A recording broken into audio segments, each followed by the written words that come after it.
ప్రేక్షకులకు నమస్కారం. ఈరోజు ఇంటర్మీడియట్లో సాంస్క్రిట్ విద్యార్థులకు నీతి శ్లోకాహ అనే పాఠ్యభాగంలో ఉన్న 6వ శ్లోకాన్ని ఇప్పుడు చెప్పబోతున్నాను. ఇందులో పరోపకారం యొక్క గొప్పతనం ఎటువంటిదో పూర్వ కవులు మనకి ఎలా చెప్పారనేది ఈ శ్లోకం ద్వారా మీకు నేను తెలియజేస్తాను.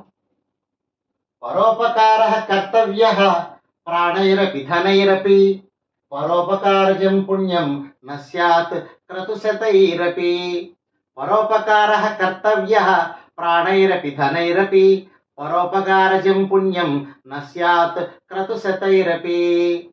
పర ఉపకారం, ఇతరులకు చేసేటటువంటి ఉపకారాన్ని మనం ఎలా చేయాలి?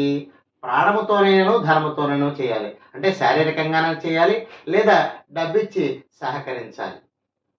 ప్రాణైరపి ధనైరపి, ప్రాణముతోనైనా చేయొచ్చు, ధనముతోనైనా చేయొచ్చు. ఏదైనా సరే పరోపకారమే.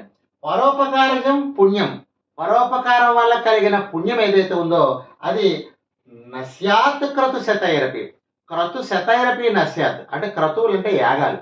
వందలాది క్రతువులు చేసినప్పటికీ వచ్చేటటువంటి ఫలితము కేవలము పరోపకారం చేయడం వల్ల కలుగుతుంది. అంటే ఇతరులకు మంచి చేస్తే అది యజ్ఞం చేసినంత గొప్ప ఫలితాన్ని ఇస్తుందని ఈ శ్లోక భావంగా చెప్పుకోవచ్చు. ఒక మాట శ్లోకాన్ని దానికి అర్థాన్ని మీకు తెలియజేస్తాను.